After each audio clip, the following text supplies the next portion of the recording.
Hello everyone, this is Shivani and welcome to Shivani Academy. कैसे हैं आप सभी लोग? आशा करती हूँ अच्छे होंगे। मैं भी अच्छी हूँ। क्लास को आगे बढ़ाने से पहले जो चैनल पे नए हैं वो चैनल को सब्सक्राइब कर लें और सभी लोग मिलकर के एक लाइक करें वीडियो को, क्योंकि यहाँ पे आप लोगों को मिलने वाला है कुछ बेहतर। क्योंकि हमारी क्लास चलने वाली है लुसेंट सामान्य हिंदी की, जो कि हर एक कॉम्पिटिटिव एग्ज़ाम्स में काम आने वाली होती है। और हम यहाँ पे पढ़ते हैं बहुत ही शॉर्ट में और बहुत ही अच्छे तरीके से सारी चीज़ों को कवर करते हैं, यानी कि गागर में सागर हम लोग भरते हैं। तो आप लोग जल्दी से चैनल को सब्सक्राइब करें ताकि आने वाली हर एक वीडियो का नोटिफिकेशन या हर एक वीडियो आप लोगों तक पहुँचाई जा सके। तो चलिए शुरू करते हैं फिर आज की क्लास। आज का हमारा चैप्टर है 7 शब्द भेद। तो आज हम पढ़ने वाले हैं शब्द के भेद कितने प्रकार के होते हैं और कौन कौन से होते हैं। सबसे पहले तो हम देखते हैं कि शब्द क्या होते हैं। शब्द एक या एक से अधिक अक्षरों से बनी हुई स्वतंत्र सार्थक ध्वनि को शब्द कहते हैं, जैसे कि हाँ, ना, जब, तब, कशक, मशक और जगमग, डगमग। यही सब जो हैं ये शब्द कहलाते हैं।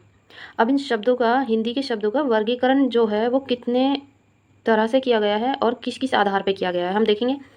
हिंदी शब्दों का वर्गीकरण 4 आधार पर होता है। कौन कौन से हैं वो 4 आधार? एक तो उत्पत्ति के आधार पर या स्रोत के आधार पर, या कह लीजिए इतिहास के आधार पर। दूसरा है व्युत्पत्ति के आधार पर, रचना या बनावट के आधार पर। तीसरा है रूप, प्रयोग या व्याकरणिक विवेचन के आधार पर। नंबर 4 है अर्थ के आधार पर। तो इन 4 आधारों पर शब्दों का वर्गीकरण किया गया है। देखते हैं कैसे कैसे। इतिहास या स्रोत के आधार पर 5 प्रकार के शब्द होते हैं। कौन कौन से होते हैं? तत्सम शब्द। तत्सम शब्द को देख लेते हैं।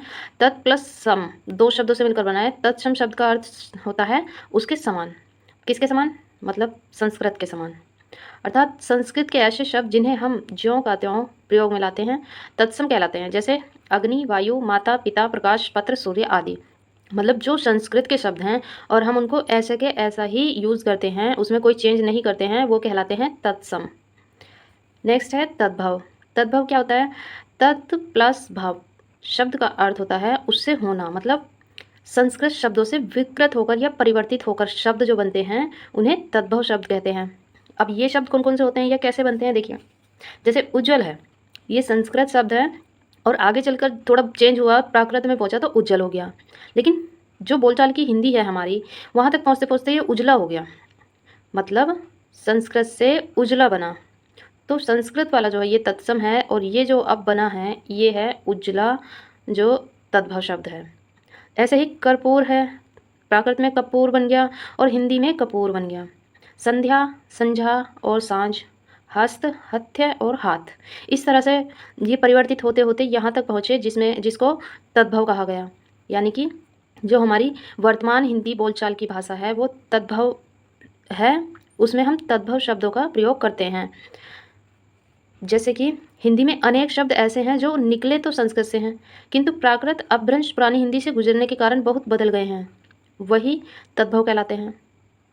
समझे? नेक्स्ट देख लेते हैं। नंबर 3 है हमारा देशज या देशी शब्द। ये कौन से होते हैं? देश प्लस ज, देशज शब्द का अर्थ है देश में जन्मा। अतः ऐसे शब्द जो क्षेत्रीय प्रभाव के कारण परिस्थितियों व आवश्यकता अनुसार बनकर प्रचलित हो गए, जैसे थैला, गड़बड़, टट्टी, पेट, पगड़ी, लोटा, टांग, ठेठ आदि। ये शब्द कैसे हैं? देशी शब्द हैं या देशज हैं। नेक्स्ट है 4th विदेशी शब्द या विदेशज। विदेशज शब्द या विदेशी शब्द या फिर कह सकते हैं हम आगत शब्द जो बाहर देश से आए हुए हैं, वो कौन कौन से हैं या देख लेते हैं। वो क्या है, मतलब कैसे हैं, इन्हें देख लेते हैं। विदेश प्लस ज यानी कि विदेशज अर्थात जो विदेश में जन्मा है या विदेश से आया हुआ है। अन्य देश की भाषा से आए शब्द विदेशी कहलाते हैं, या जो यहाँ पर परस्पर संपर्क में आने के कारण प्रचलित हो गए, जिनमें कुछ को ऐसे ही अपनाया गया तथा कुछ को तद्भवीकरण या हिंदीकरण करके अपनाया गया। जैसे कि ऑफिसर, ये हो गया अफसर। कैप्टन, कैप्टन कप्तान। गोडाउन, ये हो गया गोदाम। लैंटर्न, लालटेन। हॉस्पिटल, अस्पताल। ये चेंज हो गए या कह लीजिए तद्भवीकरण हो गया इनका। हिंदी में विदेशी शब्द 2 प्रकार के हैं। कौन कौन से? मुस्लिम शासन के प्रभाव से अरबी फारसी शब्द आए, यूरोपीय कंपनी के आगमन से व ब्रिटिश शासन के प्रभाव से अंग्रेजी शब्द आए। हिंदी में फारसी शब्दों की संख्या लगभग 3500 है। अंग्रेजी शब्दों की संख्या लगभग 3000 है। अरबी शब्दों की संख्या लगभग 2500 है, यानी कि 2500।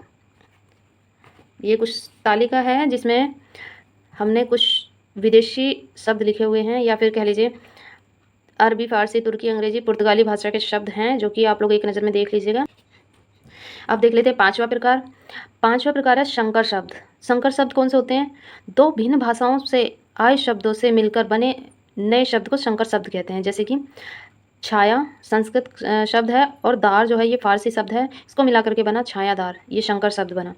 पान हिंदी शब्द है और दान फारसी शब्द है, तो दोनों को मिला के बना पानदान, ये संकर शब्द बना। मतलब दो भाषाओं के दो अलग अलग शब्दों को एक साथ मिलने से जो नया शब्द बनता है उसको संकर शब्द बोला जाता है। अब हम देखेंगे रचना या बनावट के आधार पर वर्गीकरण शब्दों का। तो ये 3 प्रकार के होते हैं। इनमें कौन कौन से आते हैं? एक तो रूढ़ शब्द होते हैं, यौगिक शब्द होते हैं और योग रूढ़ शब्द होते हैं।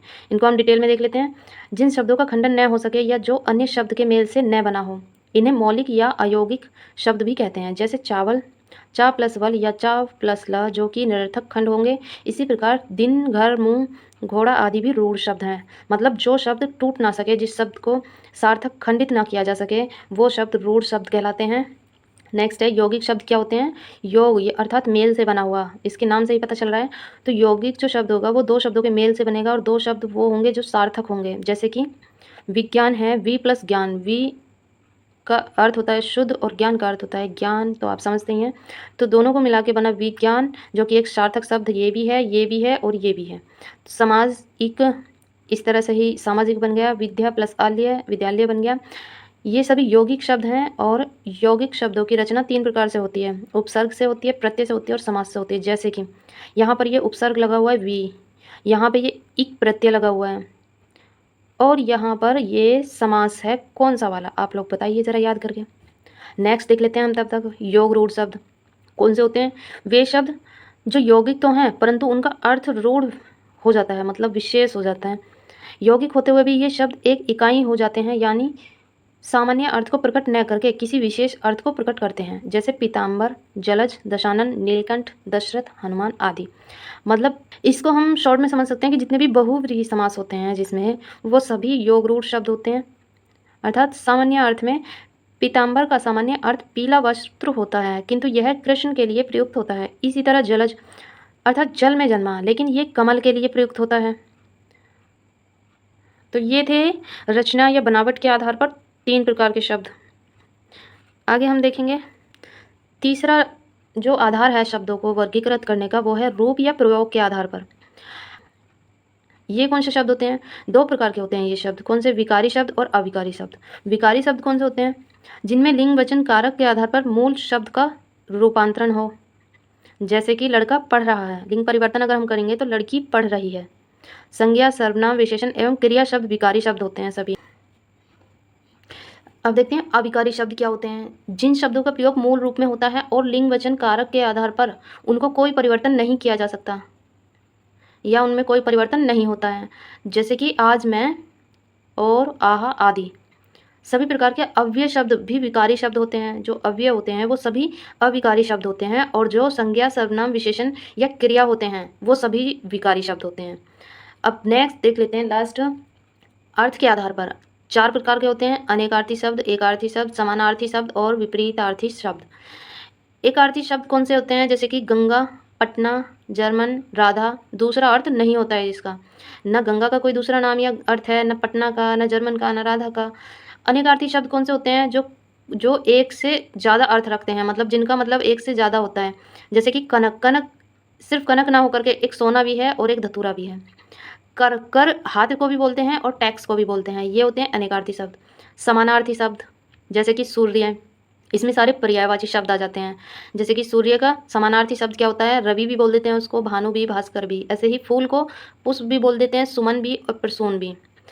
विपरीतार्थी शब्द जैसे कि जय, पराजय, सच और झूठ, दिन और रात। तो फ्रेंड्स आज की हमारी क्लास समाप्त होती है यहीं पर, क्योंकि हमारा चैप्टर खत्म हो चुका है। तो उम्मीद करती हूँ आप लोगों को समझ आ गया होगा, और अगर नहीं भी आया है, थोड़ा डाउट भी है कुछ, तो आप लोग वीडियो को दोबारा से देख सकते हैं एक बार। वैसे तो बहुत ही आसान तरीके से मैंने आप लोगों को समझाया है। तो उम्मीद यही है कि आप लोग समझ चुके हैं इन सभी को और याद भी हो चुके हैं। दोबारा शायद आप लोगों को देखने की ज़रूरत ना भी पड़े। हमारी कल हमारी क्लास होगी सुपरफास्ट डिवीज़न वाली, चैप्टर 6 और चैप्टर 7 की एक साथ होगी, क्योंकि ये दोनों ही छोटे छोटे चैप्टर थे और हमने दोनों को एक साथ कवर कर लिया है। और अब कल हमारी रिवीजन क्लास होगी, तो आप लोग देखना ना भूलें, क्योंकि उससे आप लोगों का भी रिवीजन होगा और आप लोगों का फ़ायदा भी होगा। तो चलिए फिर मिलते हैं कल की क्लास में, तब तक के लिए tata bye bye and take care. Video को लाइक नहीं किया है तो वीडियो को लाइक कर जाएं जाते जाते, और चैनल को सब्सक्राइब नहीं किया है तो चैनल को भी सब्सक्राइब कर लें, ताकि आने वाली हर एक वीडियो आप लोगों तक पहुँचाई जा सके। तो चलिए मिलते हैं कल की क्लास में, तब तक के लिए tata bye bye and take care.